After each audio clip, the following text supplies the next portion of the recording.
ചേട്ടാ ഉച്ചയ്ക്ക് കഴിക്കാൻ ഇവിടെ തന്നെ വന്നേക്കണേ. പുറത്തുനിന്ന് കഴിച്ച് വയറ് കേടാക്കണ്ട. എന്നാ ഞാൻ പോയിട്ട് വരാം.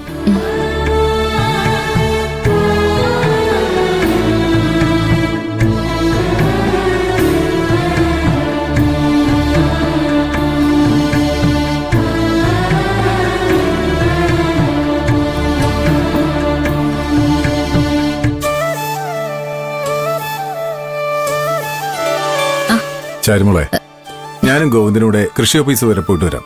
ശരി ബാലമാമേ. ചേച്ചി, ഞാൻ കോളേജിൽ പോയിട്ട് വരാവേ. പോയിട്ട് വരാം. ശരി, സൂക്ഷിച്ചു പോണേ.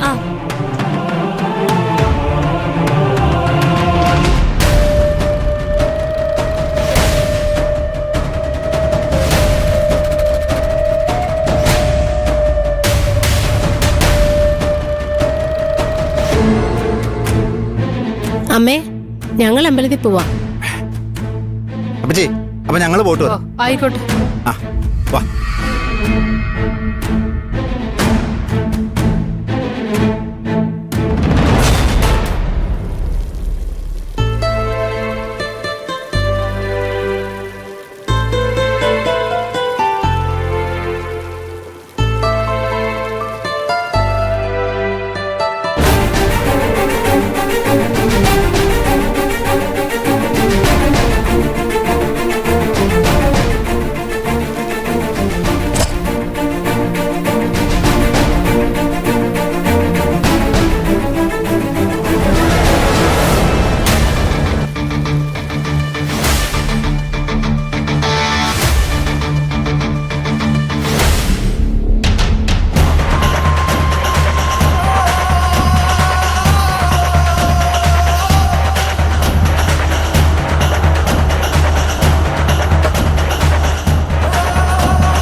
ചാരു,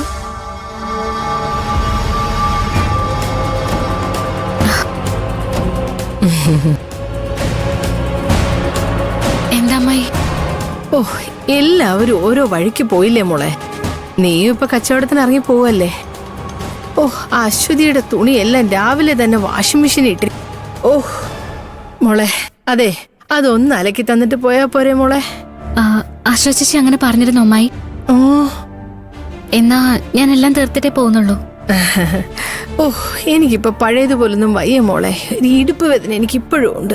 ഓ, അമ്മായിയോട് ആരും ജോലി ചെയ്യാനൊന്നും പറഞ്ഞില്ലല്ലോ. അമ്മ ഈ വീട്ടില് വെറുതെ അനങ്ങാതിരുന്നാ മതി. ഇവിടെ ഇപ്പൊ എല്ലാ കാര്യങ്ങളും നോക്കാൻ ഞാനില്ലേ. പിന്നെ വാഷിംഗ് മെഷീനിലെ തുണി അലക്കി തീർന്നോ നോക്കട്ടെ. ഓ, തീർന്നെങ്കിൽ ഞാനെടുത്ത് പുറത്തിടാം. ആയിക്കോട്ടെ.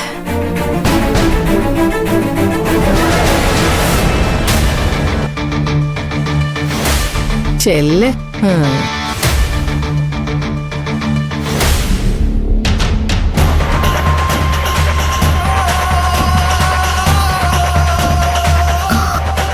അയ്യോ,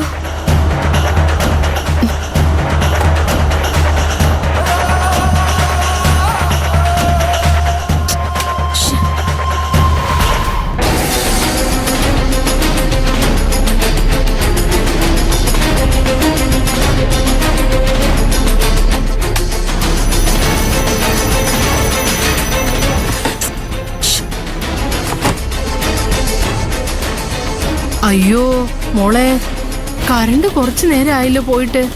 ഫോ, ഈ വാഷിംഗ് മെഷീനിൽ കുറെ നേരം ഇങ്ങനെ തുണി കിടന്ന ഒരു വൃത്തികെട്ട മണമായിരിക്കും. ഷോ, ഇനിയിപ്പോ കറണ്ട് എപ്പോ വരുമെന്തോ. അത് കുഴപ്പമില്ല അമ്മായി, ഇവിടെ അലക്കല്ലുണ്ടല്ലോ, ഞാൻ അലക്കി വിരിച്ചിട്ടോളാം. ആ, അല്ല, മോക്ക് തുണിക്കച്ചവടത്തിന് പോകാൻ വൈകിട്ടില്ലല്ലോ അല്ലേ? ഇല്ല അമ്മായി, അലക്കി വിരിച്ചു കഴിഞ്ഞ് എനിക്ക് ഉടനെ പോവാല്ലോ. ആ,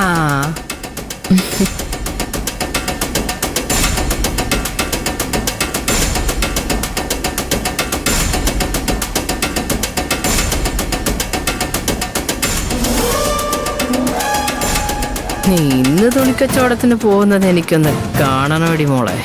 ഹും.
അമ്മായി ഓ തുണിയെല്ലാം ഇലക്കി വെച്ചിട്ട് എന്നാ ഞാൻ ഇറങ്ങിക്കോട്ടെ. അയ്യോ മോളെ, അതെ ഇങ്ങി വാ. അവളെ വൈകുന്നേരത്തേക്കുള്ള ദോശയ്ക്ക് മാവ് അരക്കണമെന്നും പറഞ്ഞ അശ്വതി പോയത്. ഷോ, ഇപ്പൊ കറണ്ട് ഇല്ലാത്തതുകൊണ്ട് ഗ്രൈൻഡറും മിക്സി ഒന്നും വർക്ക് ചെയ്യില്ലല്ലോ ദൈവമേ. ഷോ, ഇനി എന്ത് ചെയ്യും? അതിനിപ്പോ എന്ത് ചെയ്യാനാ അമ്മായി? ഇവിടെ ആട്ടുകല്ലുണ്ട് മോളെ. അല്ല, മോക്ക് ബുദ്ധിമുട്ടാവില്ലെങ്കിൽ അതൊന്ന് അരച്ചു വെച്ചിട്ട് പോയാൽ നല്ലതായിരുന്നു. ഓഹ്, ഞാൻ ചെയ്തേനെ മോളെ.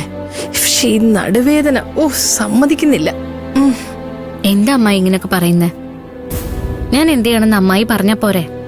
ആ അതെ, പക്ഷെ മാഷും മക്കളൊക്കെ ഉള്ളപ്പോഴാണെങ്കിൽ എനിക്ക് എന്ത് വേണമെങ്കിലും പറയാം. പക്ഷെ ഇപ്പൊ നമ്മുടെ രണ്ടുപേരും മാത്രമല്ലേ ഉള്ളൂ. എനിക്ക് അമ്മായിയെ വിശ്വാസം. അമ്മായി പറയുന്ന എന്തും ഞാൻ അനുസരിക്കും.